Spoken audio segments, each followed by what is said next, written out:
You guys, I am so excited to read Swindle today. I can't even tell you. I've been looking forward to this, so I hope you guys are ready. I'm excited. I feel like we're in an intense part, so last time I literally could not stop.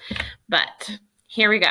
Okay, so your thinking track assignment today, your thinking tracks assignment is somebody wanted but so and 3 vocabulary words.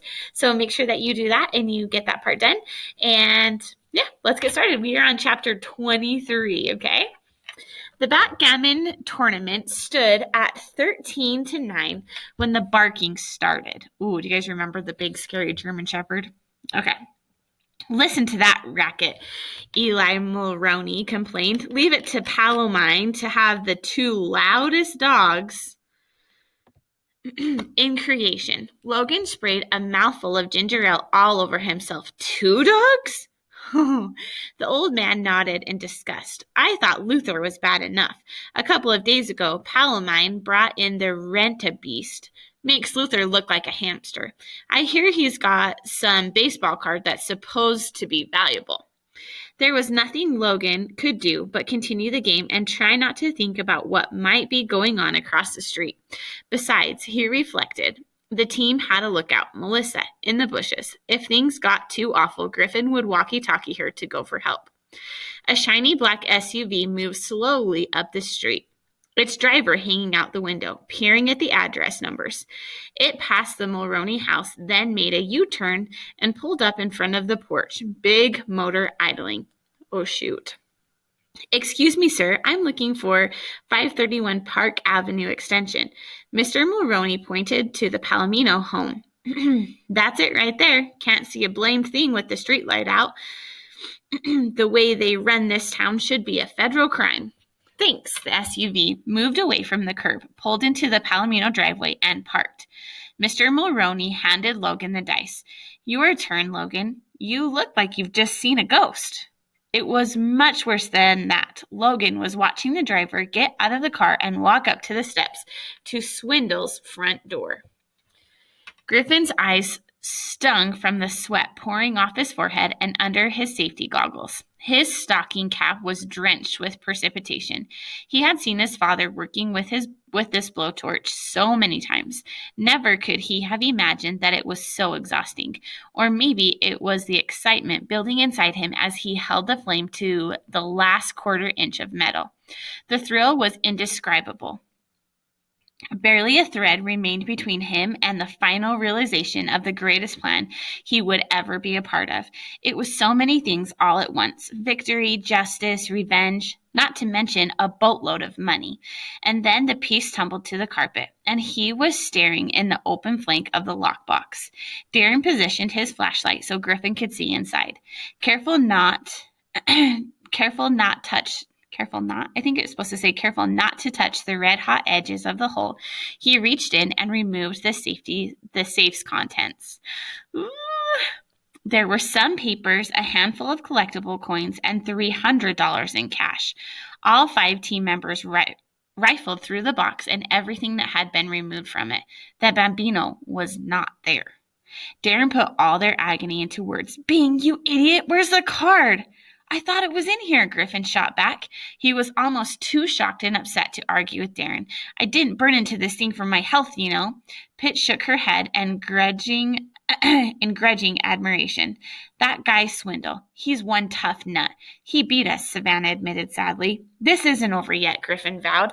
The auction people expected to pick up that car today. It's in this house somewhere. This is just great, Darren seethed. I nearly fell off the roof. There's a vicious dog chewing its way through a door, and now we've got no card. How could it be worse? Then the doorbell rang. Lamar Fontaine pressed the button for the second time. Ding dong. The house was dark, but he could have sworn he saw movement in a front room. Besides, he was a bonded courier entrusted with receiving and delivering an item worth as much as $1 million. People did not stand him up, even when he was hours late. He rang one more time and then tried the knob. It turned, and the door opened wide. Oh no, because you guys remember they the one girl, oh shoot, I just forgot her name, but like the smart one, she like disabled the alarm kind of, so like the front door could open and close without setting the alarm off. Okay, so it opened wide open. Nothing's happening yet. The feeling was too familiar. Fighting his way through cotton wool, struggling with that terrible "where am I" feeling, and then Swindle's front bush was all around Ben Slavic. Oh no, the heist! There was hooting coming from across the street, and he struggled to remember what that might mean. The signal! Why would Logan be giving him the emergency signal? He looked up and saw the answer. A tall man was letting himself in through the front door. He pulled out his walkie-talkie and pressed the button. "Griffin, there's a guy coming into the house." "We know," came the whispered reply. "Is it Swindle?" "No, definitely not Swindle. It must be somebody looking for Swindle." Cautiously, Ben crept up the steps and peered inside through the side windows. The newcomer was in the foyer. "Mr. Palomino?" called the man. "Courier service, Mr. Palomino?" He crossed the hall and opened a door to peer inside. What happened next was an image so horrifying that it would remain forever burned into Ben's memory. Oh my gosh, you guys, do you think that the German Shepherd is going to get that guy? I'm scared. Okay, chapter 24. A hulking animal exploded out of the room and pounced on the intruder. Terrified, the man swung his briefcase and cracked the German Shepherd across the snout. Yelping with pain and rage, the dog fell back for an instant. By the time it gathered itself for another charge, Lamar Fontaine was hightailing it across the tiles toward the basement steps. He slammed the door behind him, a split second before the shepherd plowed into it, howling with fury as it re-injured its sore nose. It was preparing for another run when it heard a bark from above. That brought the guard dog galloping upstairs. Ben sounded the warning for all the good it was going to do. "Griffin, all of you, hide!" But there was no time for hiding or even thinking. The rest of the team was trapped in the master bedroom. The shepherd appeared in the doorway, menacing them all and cutting off any avenue of escape. The dog whisperer stepped forward. "Hi, big guy," she said in her most soothing tone. "You don't want to hurt anybody. We're all friends here. Let's not get With a malevolent roar, the monster leaped at her. Seeing Savannah in danger, Luther flung himself into the path of the attacking shepherd. The two dogs met in mid-air and fell, snarling and wrestling to the floor. "Oh, Luther, he protected Savannah." Okay, I love that. Okay. The heist team wasted no time getting out of the room and down the stairs, Griffin and Darren half carrying Pitch. Ben met them on the midway landing. "There's a dog after you, and it isn't Luther. Quick, the kitchen," ordered Savannah. Darren was wild-eyed. "Why are you going to whip up What, are you going to whip up a souffle?" "I'm going to find some meat to distract that brute from killing poor Luther." Nobody gave her an argument. In a fight with the much larger shepherd, the Doberman was David facing Goliath. There was no question that Luther had risked his life to protect Savannah. The team hit the main floor and ran into the kitchen. Savannah ripped open the freezer and began rummaging for meat. "Any steaks?" Ben asked helpfully. "Dogs love steak." "I can't find anything. This is in the way. She lifted an enormous frozen turkey and dumped it on the tiles. And there, in the middle of all that chaos, a strange calm descended over Griffin. It tuned out his heist mates and even the fact that there were two wearing dogs one flight up. He heard his own voice from days before. Oh, sure, like a nasty, obnoxious crook knows enough people willing to sit down and eat a 20-pound turkey with him. And that expert on the web clipping, holding the card, asking, "Why is it so cold?" Suddenly, he was on his knees over the frozen bird, reaching his hands into the breast cavity. Darren was disgusted. "I always knew you were crazy, Bing, but I never thought you were the type to go digging in a turkey butt." In answer, Griffin pulled out a Ziploc baggie. There was a picture peering through the clear plastic. Babe Ruth in a Boston Red Sox uniform. Savannah pulled the shrink wrap off the 2 T-bone steaks. She ran to the bottom of the staircase and flung them up to the top landing. In an instant, The two dogs had forgotten about each other and were chewing on the cold, hard meat. Griffin removed the card from the Ziploc and held it lovingly. "This is the greatest moment of my life." "Yeah, mine too." Darren snatched the prize out of his hand and ran for the front door.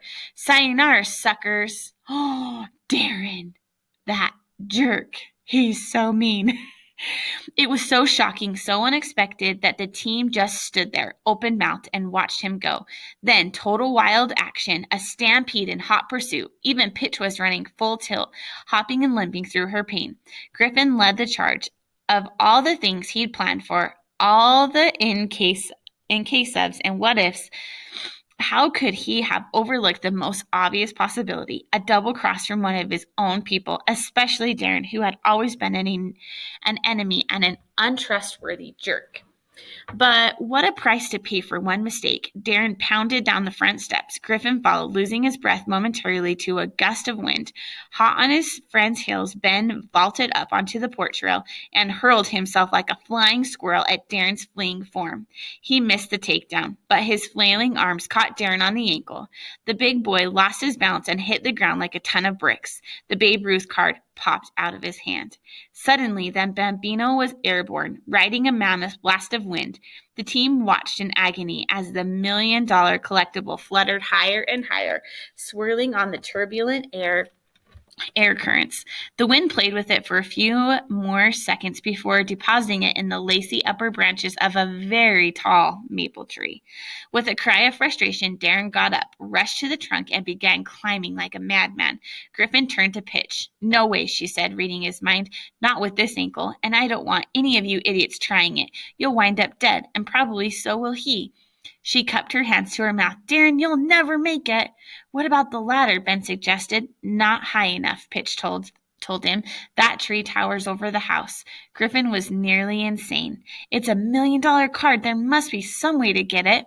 "Dream on," Savannah said unhappily. "Not unless you've got some miracle tool that can reach 40 feet up, pick out the tiniest thing, and bring it back down safely." Oh, the look of shock, realization on Griffin Bing's face was like nothing anyone had ever seen before. Do you guys know what he's thinking of? Because I know what he's thinking of. Okay. Oh, I went one too far. Okay, chapter 25. With the street light out, no one could see what was happening at the Palomino's house, but there was no mistaking the sound of scuffling feet and raised voices. Some kind of commotion was going on across the street. Eli Maroney jumped to his feet. "What the blazes?" Logan was bewildered. He and the team had been over the plan so many times, and no part of it included running around outside and yelling. The plan must have jumped off the rails somehow, but he couldn't admit that here. So he said with a straight face, "I don't hear anything." But obviously he didn't sell the line because the old man slapped a fist into his palm. "That does it. This neighborhood is going down the drain. It's gotten to the point where a man can't enjoy a few quiet moments on his front porch. I'm calling the police." Oh, shoot. Whatever was going on, Logan knew he had to do something. In theater lingo, it was called an ablib. An ablib? Followed. Losing his breath momentarily to a gust of wind, hot on his friend's heels. Oh, what just happened? I don't know. Sorry, guys. I don't know why it skipped. Maybe I went the wrong way. Sorry. It was called an ablib. An ablib when an actor broke from the script and followed his gut for the good of the show. It was time for a beauty right now. Logan braced both feet flat on the floorboards and launched himself forward with all his might. The rocker swung back and flipped over, tossing him off the porch and into a bank of juniper bushes. "God bless America! Logan, are you okay?" The young actor was better than okay. While the old man was dabbing iodine on Logan's many cuts and scratches, no one was calling the police. What a performance. He had just covered the better part of a mile in a full sprint, but Griffin felt none of the aches in his legs or the fire in his lungs. He approached his own home almost as stealthily as he had Swindle's. As far as Mom and Dad knew, Griffin was at Ben's, a marathon work session on a science fair project. The garage could be opened from the outside by keypad code. The mechanism whirred to life. word? That would be a good vocabulary word. Word to life, and the door began to roll up and away. It seemed louder than a 20-car pileup, but no one came bursting out to investigate the noise. Maybe Mom and Dad were too absorbed in one of their spirited checkbook balancing sessions to notice. He shrugged out of the Aced line tank and entered the garage, setting the blowtorch kit down on the concrete. The only light was the dim glow coming in from the street lamp. Farther in, it was pitch dark. He bumped the edge of his father's workbench and held his breath as tools jarred and wrestled. A few screws or bolts pinged against the cement floor. Griffin felt around the blackness until his hand closed on the aluminum pole. It was time to give the smart pick its first true test. Opting for speed over stealth, he jumped on his bike. The device balanced on his lap as he pedaled for Swindle's house.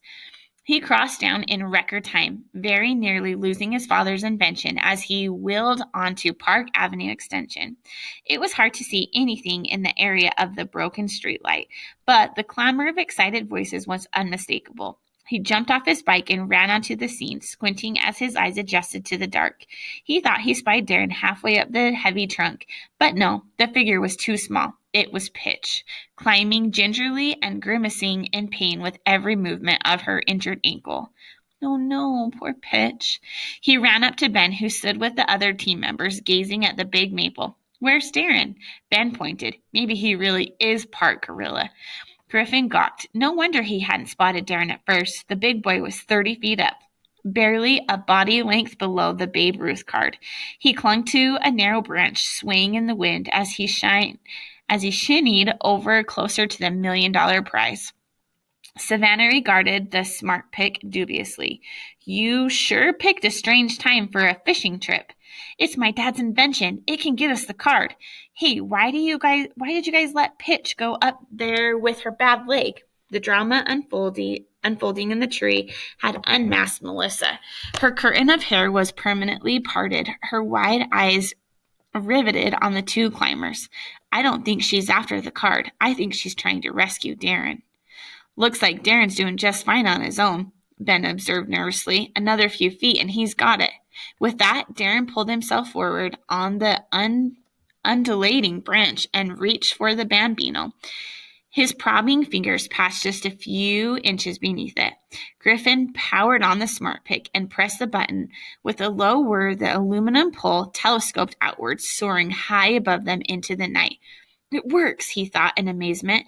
Not that he doubted his father, yet never could he have imagined that it would be so impressive. The air was filled with blowing leaves. Trees rolled and weaved with the wind, but the smart pick never wavered, rising laser straight into the maple's branches. What the? Pitch did a double take as the gleaming metal whizzed past her shoulder. Wow, breathed Ben, your old man really is a genius. Griffin shuffled his feet and tried to aim the fruit-safe pincher at the tiny card. Every motion on the ground translated into a major swing on the other end of the long pole. The picking mechanism pitched wildly as it neared the top of the tree. Darren shuffled a little farther onto his branch. He extended his arm and felt his fingertips brush the edge of the card. This was it. As he braced for the final stretch that would make him a millionaire, a metallic ring rose up right in front of him. The device opened onto rubber-tipped pinchers that closed delicately on the Babe Ruth card, and with a twist plucked it from the branch. His eyes bulged in dismay. The dumb pick? He snatched at the bambino, but the pinchers had already begun to retract. Bearing the collectible away, there was a sickly cracking sound. Oh, no. Uh-oh. Far below, the team watched in tense anticipation as the prize made its descent. Careful, Ben said anxiously. Don't rip it. Griffin hung on the smart pick like a fisherman, landing a shark in the middle of a full gale. Don't worry. The patent fruit-safe mechanism is guaranteed not to damage fruit. That's not fruit, Savannah pointed out. That's my vet school tuition. Melissa's computer, Logan's acting lessons, Pitch's climbing trip, college paid for, new cars when we're old enough. Melissa wore a grin so wide it nearly split her face. I can't believe we actually did it. And then a voice came from above. Help! All right, I think that we are going to stop there. I'm trying to decide. Yeah, I think we'll stop there. And yeah, we'll stop there. Chapter 26. Don't forget to do your thinking tracks. And goodbye.